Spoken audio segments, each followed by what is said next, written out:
મારું મોઢું જોઈ જોઈને કેવું પડે. ધોની ને તૃપ્તિ ભાભી ને બા ને મીનાક્ષી બેન ને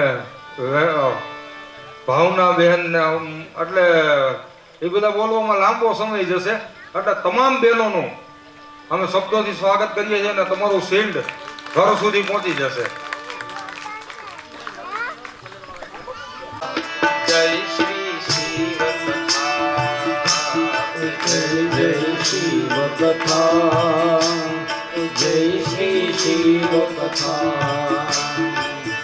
જય શિવ કથા, જય શ્રી શિવ કથા, જય જય શિવ કથા, જય શ્રી શિવ કથા. जिसे श्रवण कर मिट जाती है, जिसे श्रवण कर मिट जाती है, जिसे श्रवण कर मिट जाती है, जिसे श्रवण कर मिट जाती ओ है. जन्म जन्म की व्यथा.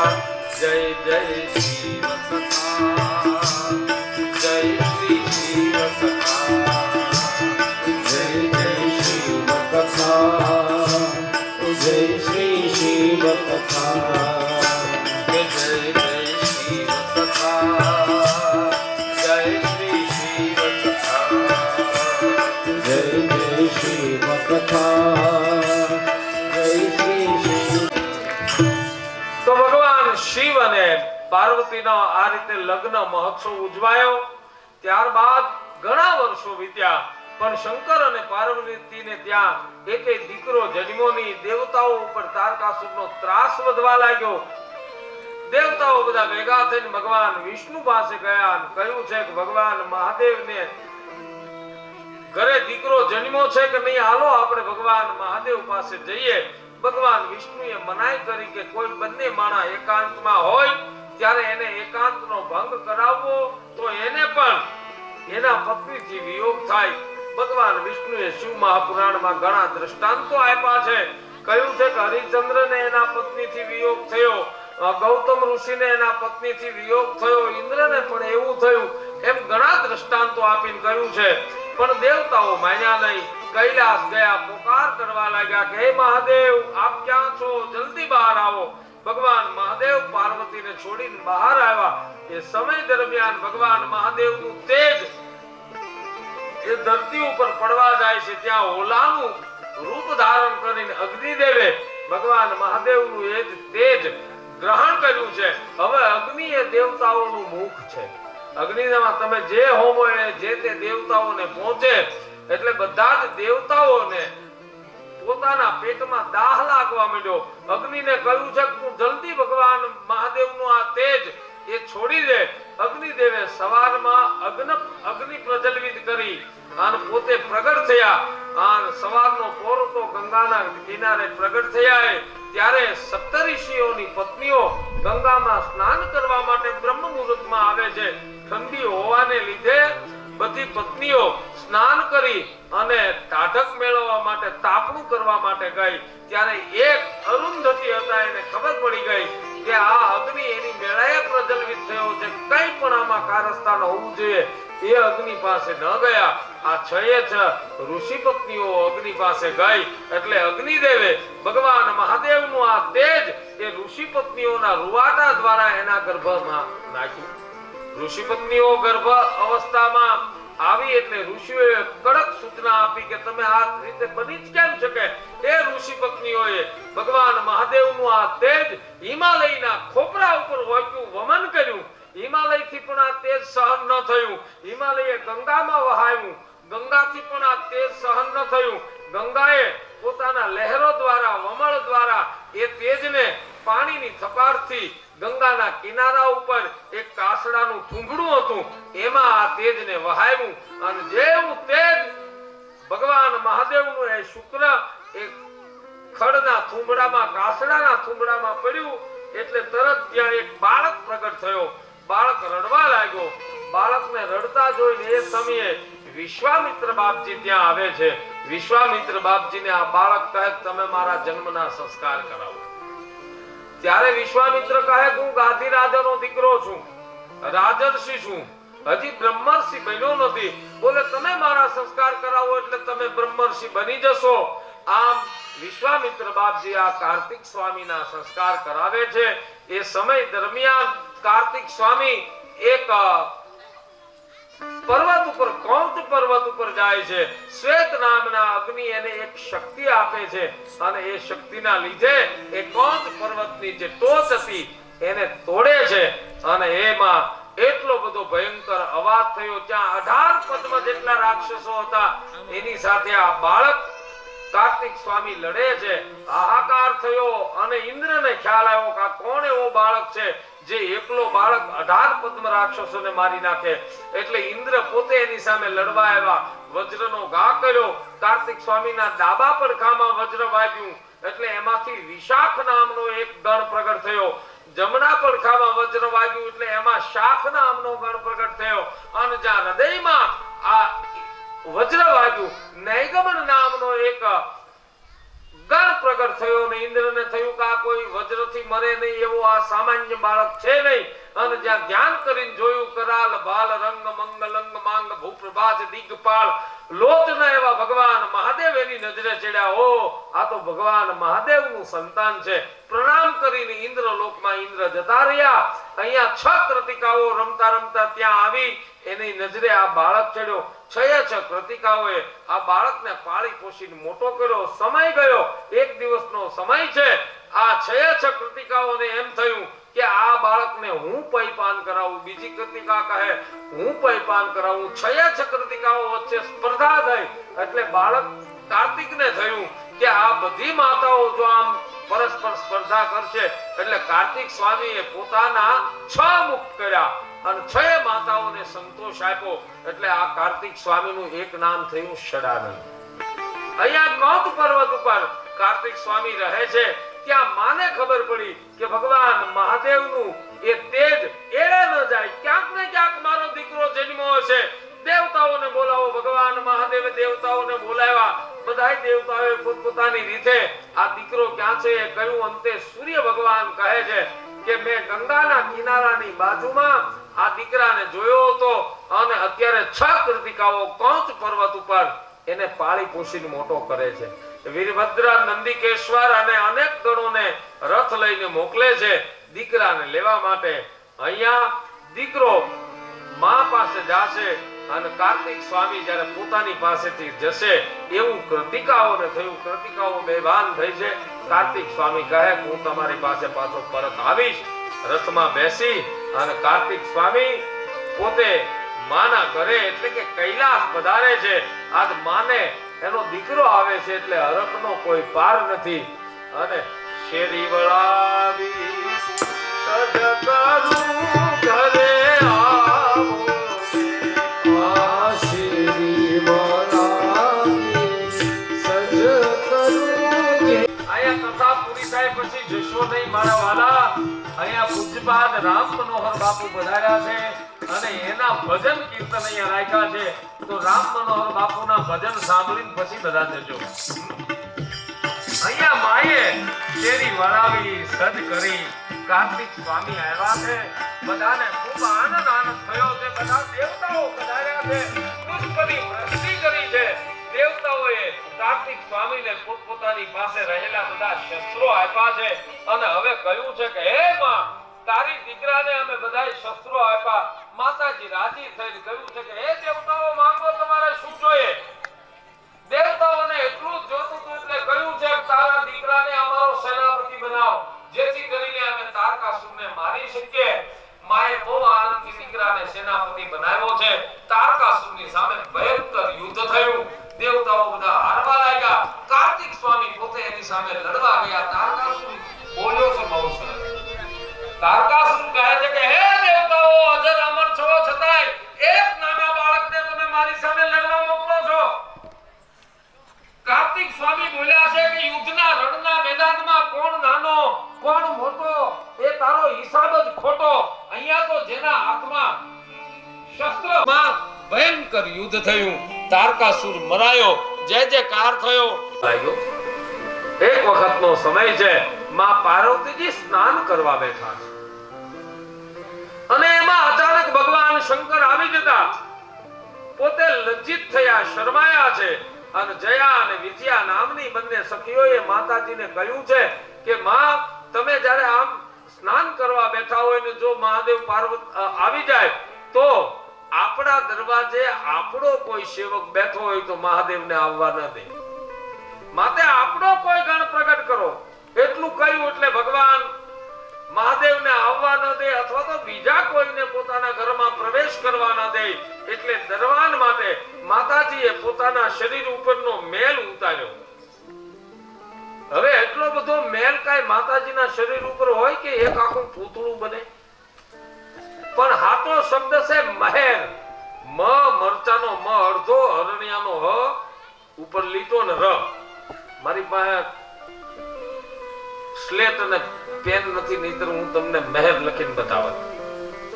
પણ ટૂંકમાં મ અડધો હે અને ર. એ મહેરને કહેવાય છે ઉબટન, શરીર ઉપર લગાડવાનું ઉબટન. એ તો હવે આ બધા શેમ્પુ આવી ગયા અને સાબુ આવી ગયા એટલે બધા એ રીતે સ્નાન કરે. નહીતર પહેલા તો અગર, ચંદન, કેસર, પીળી માટી આ બધાનો શરીર ઉપર લેપ થતો અને પછી સ્નાન કરતા. એટલે એ લેપ જે મહેર હતો એ બધું મહેર એકઠો કરી અને એમાં પૂતળું બનાવ્યું. પૂતળામાં માએ પ્રાણ ફૂંક્યા અને એક બાળક પ્રગટ થયો. એને દિવ્ય લાકડી આપીને માએ કહ્યું કે જા, મારા દરવાજા ઉપર તારે દરવાન તરીકે રહેવાનું છે. બાળકે માને પ્રણામ કર્યા, દરવાજા ઉપર ગયા તો શ્રીંગી ને ભૃંગી નામના બે ભગવાન શિવના ગણ એ દરવાજાના દરવાન બનીને રક્ષક બનીને ઊભા હતા. એ બંનેને માર્યા છે અને સીધા મહાદેવ પાસે ગયા કે આપણા દરવાજ ઉપર કોઈ નવો દરવાન બાળક આવ્યો છે, એટલો તાકાત વાળો છે. લાકડી ફટકારી અમે 4 જોજન આવીને પડ્યા. શિવ મહાપુરાણમાં ગણતરી બતાવી છે 4 જોજન એટલે 12 ગાવ. એક લાકડી ફટકારી એટલે 12 ગાવ આ બંને ગણો ભગવાન મહાદેવ પાસે પડ્યા છે. એટલે 12 ગાવ સુધી ભગવાન મહાદેવ દૂર બેઠા હશે એમ આપણે ગણતરી મારી શકીએ. ભગવાન મહાદેવ પોતે આવ્યા, આ ગણ અંદર નથી જવા દેતો. બોલે કોણ છે તું? હે મૂર્ખ, મૂર્ખો સી એમ કરીને બોલે. કોણ છે તું? બોલે હું કોણ છું મને ખબર નથી, પણ હું મારી માનો દીકરો છું. તારું નામ શું મને ખબર નથી. બોલે તારી માં? બોલે મારી માં પાર્વતી. તું જેને તારી માં કહે છો ને એનો હું પતિ છું, એટલે હું તારો બાપ છું. હું તમને ઓળખતો નથી, હું માત્ર ને માત્ર મારી માને ઓળખું છું. અહીંયા એક નીતિ વાક્ય મારા તમારા માટે એ છે કે બાળક એના બાપને નથી ઓળખતો, એના બાપની ઓળખાણ એની માં જ કરાવે. બાળક આ જગતમાં કોઈને ઓળખતો નથી. આ જગત શું છે એની ઓળખાણ એની માં બાળકને કરાવે. ગણેશ કહે છે કે હું કોઈને ઓળખતો નથી, હું એક મારી માને ઓળખું છું. ભગવાન મહાદેવને પણ એક લાકડી ફટકારે છે. મહાદેવને લાકડી ફટકારી એટલે ત્રણેય ભુવનમાં હાહાકાર થયો કે આ છે કોણ જે ભગવાનને લાકડી મારી જાય? વિષ્ણુ ને બ્રહ્મા ને ઇન્દ્રાદી દેવતાઓ આવ્યા, ભયંકર યુદ્ધ થયું છે.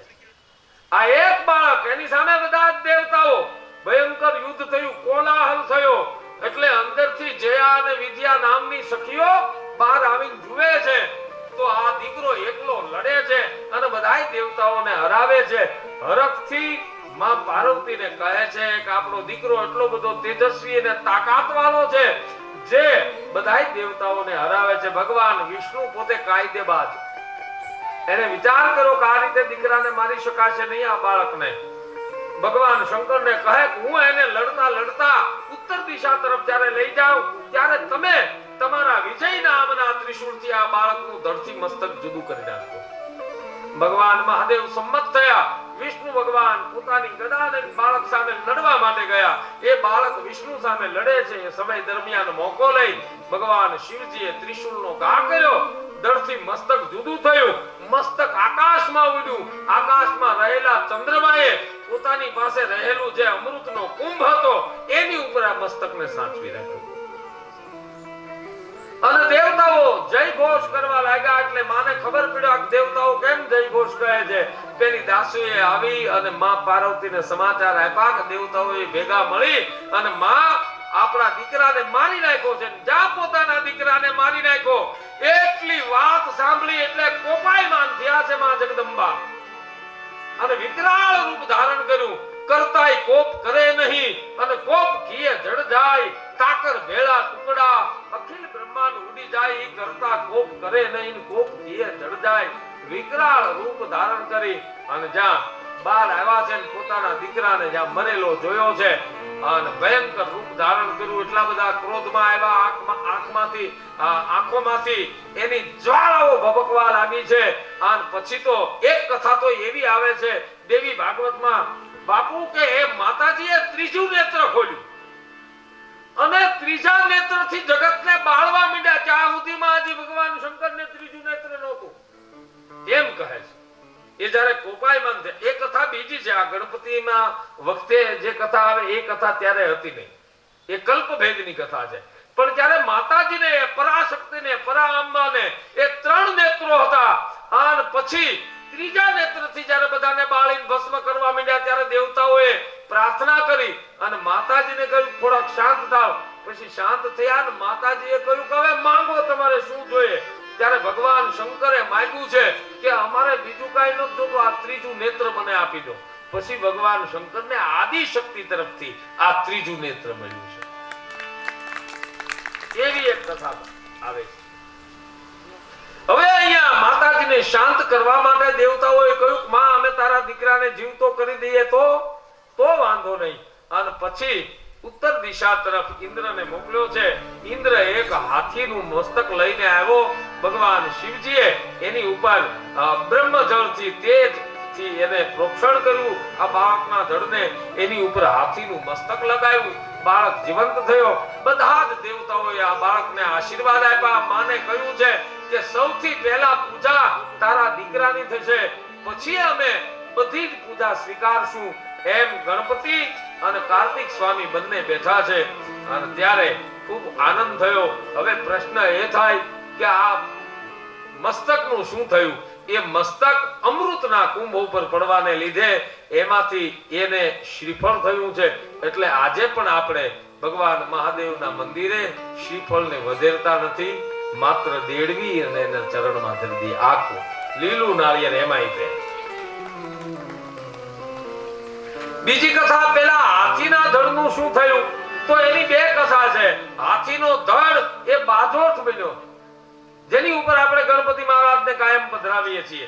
અને એક બીજી કથા એ છે કે જ્યારે કુદરતી મંથન સમા પ્રબળ પુરુષાર્થ જા દેવ દચ્ચો મળી દાનોએ સંપ કીધો ને સંપ કીધા પછી કોઈ દી મૂળ નવ ખોદવું નાથ બધાએ ભેગા મળી કુદરતીનો તાગ લીધો.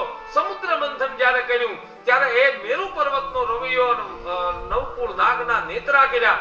ત્યારે એ મેરુ પર્વત પાણીમાં અંદર ઘસી જતો હતો અને એને ઉપર રાખવા માટે ભગવાન વિષ્ણુએ કશ્યપ રૂપ ધારણ કર્યું. ત્યારે એ કાચબાનું રૂપ ધારણ કર્યું. ત્યારે કાચબાની ઉપરની જે ખોળ છે એ આ જે હાથીનું ધડ હતું એ ઉપરની ખોળ બન્યો. એવી એક કથા આવે છે. અને પછી એને એ ગણેશને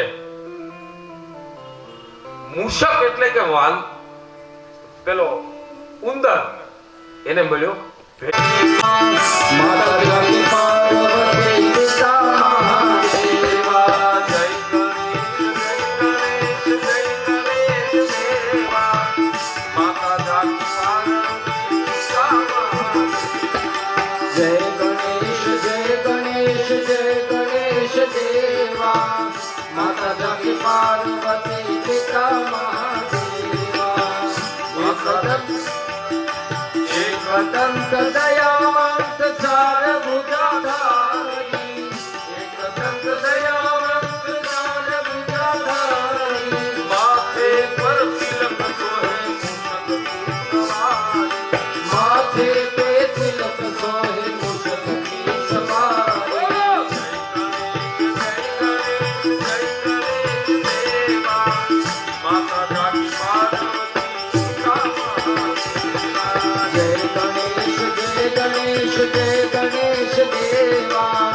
माता जागी पार्वती पिता महादेवा એટલે ગણપતિ મહારાજની ને કાલે ઉમાને એક વરદાન માંગો એટલે ભગવાન કૃષ્ણને 8 વરદાન આપ્યા. આપે છે. આ જ વરદાન કૃષ્ણ માગે છે. મારી બુદ્ધિ કાયમ ધર્મમાં રહો, મારો મોટો અવિચળ યશ થાય, અને હે ભગવાન મહાદેવ મને તમારું સામિપ્ય કાયમ રહે. એટલે દ્વારકાની નજીક જ તે નાગેશ્વર મહાદેવ બિરાજે છે. અહીંયા પ્રભાત ક્ષેત્રમાં એ પોતે અંતે જ્યારે પોતાના ધામમાં ગયા તો સોમનાથ મહાદેવ નજીકમાં બિરાજે છે. એમ કાયમ એનું સામિપ્ય રહ્યું છે. અને પછી માં પાર્વતીએ આશીર્વાદ આપ્યો છે કે જાઓ, તમને દરેક રાણીને 10-10 દીકરાઓ થશે. હવે 16,108 એની પટરાણી, 8 પટરાણી. અને આપ સૌ 9 દિવસ સુધી આવ્યા કથામાં, તનથી પણ બેઠા છો, આપ મનથી કથાને સાંભળી છે, અને અહીંયા ધનથી પણ તમે કઈ ને કઈ આપ્યું છે. એટલે તન, મન અને ધન એ ત્રણેયથી આપે કથાને માણી છે. એવા આપ સૌ શ્રોતાઓ, શિવ મહાપુરાણમાં તો એવું લખ્યું છે કે જે શિવજીની કથા સાંભળે એ શ્રોતા હાલ્યો જતો હોય અને એના પગની રજ ઉડી અને જો મારા તમારા અંગ ઉપર પડી જાય તો રોગ મટી જાય છે. રોગ મટી જાય છે. અંગ ઉપર એક કથા સાંભળનાર હોય એની રજ પણ જો મારી તમારી ઉપર પડી જાય તો એ પાપ નાશક છે, ઔષધ છે. એવી આ શિવની કથા તમે બધાએ સાંભળી છે. એટલા માટે જ હું કથા જ્યારે ચાલુ કરું ત્યારે પહેલા તમને પગે લાગી લઉં, કારણ કે તમે પ્રણમ્ય છો, શિવની કથા સાંભળો છો. તો 9 દિવસથી મેં તમારી સામે આ કથા ગાઈ. એમાં મારાથી અમારી સાથે રહેલા સૌ સંગીતકારો, માઇક વાળા, એનાથી કંઈ પણ ભૂલ થઈ હોય તો મારા બાપ છેલ્લે આ શિવ કથાના અંતે મેં તમારા સૌની ક્ષમા યાચના કરું છું કે કાંઈ ભૂલ થઈ હોય તો મને જાણજો. બાળક તમારો ખરો, બાળક જાણી અને માફ કરી દેજો. બીજું, મારી ઉપર મને ક્યારેય નહીં સાંભળેલો, નહીં કથાની કાંઈ પહેલી કરેલી, છતાંય પરમ પૂજ્ય મહંત શ્રી હાર્દિક ગિરી બાપુએ મારી ઉપર ભરોસો રાખ્યો અને મને કથા કહેવાનો અહીંયા મોકો આપ્યો છે. એટલે હાર્દિક ગિરી બાપુ, એનો સમગ્ર પરિવાર, એ સૌને હું અહીંથી પ્રણામ કરું છું. મને ખબર નથી મેં કેવી કથા ગાઈ, તમને કેવી લાગી હશે એ મારો નાગ દેવતા જાણે છે. પણ આ 9 દિવસમાં અમને કથા ગાવાનો, મને કથા ગાવાનો ખૂબ આનંદ આવ્યો છે. ફરી વખત પૂજ્યપાદ હાર્દિક ગિરી બાપુ, એમનો આ પરિવાર, એ સૌને પ્રણામ કરું છું. એ બહેનોએ જે મહેનત કરી છે એ સૌને પણ મારા પ્રણામ વંદન. જેણે જેણે સેવા કરી છે એ સૌ ભાઈઓ અને આ કમિટી વાળા સૌ એમની સાથે જોડાયેલા સૌ બહેનોને પણ હું અહીંથી પ્રણામ કરું છું, જેને તનતોડ મહેનત કરી અને 9 દિવસ આ કાર્યને સફળ બનાવવા માટે આવા સેવા યજ્ઞમાં જોડાયા છે. સૌ લોકોને મારા પ્રણામ, મારા વંદન. અંતે सितारों को आंखों में महफूज रखना, बड़ी देर तक रात ही रात होगी. મોરારી બાપુ જ્યારે કથાને વિરામ આપે ત્યારે આ શેર અવશ્ય ગાય છે. એ શેર હું પણ આપને સમર્પિત કરું કે सितारों को आंखों में महफूज रखना, बड़ी देर तक रात ही रात होगी. मुसाफिर है हम भी और मुसाफिर हो तुम भी. मुसाफिर है हम भी और मुसाफिर हो तुम भी. फिर इसी मोड़ पर मुलाकात होगी. वળી ભગવાન નાગ દેવતાની ક્યારેક કૃપા થશે તો ફરી વખત આપણે પાછા ક્યારેક ભેગા થશું. પણ ભગવાન શિવની કૃપાથી નિર્વિઘ્ને આપણી આ કથા અહીંયા વિરામ લે છે. તો 9 દિવસની આ સેવા ફળ જેમના ઘરે પહોંચી જવાની છે એ ભાઈનું નામ જરા આપ મને કહો ભાઈ. બીજા કાંઈ કોઈ આવ્યું હોય તો મને ખબર નથી. અને બેનને વિનંતી કરું કે જે પોથીનું જે શ્રીફળ છે એ અહીંયા વ્યાસપીઠ પાસે લઈ આવે એવી નમ્ર વિનંતી. તો અંતે છેલ્લે હું ભગવાન શિવના નામનું સ્મરણ કરાવું એ પહેલા હનુમાનજી મહારાજને વિદાય આપી દઈએ. તો કથા વિસર્જન હોત હે સુનહુ વીર હનુમાન, રામ लक्ष्मण जानकी सदा करो कल्याण सिया रामचंद्र की जय. रघुवीर रामचंद्र सुत हनुमान की जय।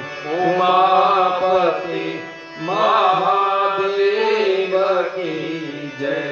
बोलो भाई सब संतान की जय। अच्युतम केशवम श्री राम नारायण कृष्ण दामोदरम वासुदेवम हरे श्रीधरम माधवम। नमः शिवाय।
देवाद्यात्म विद्या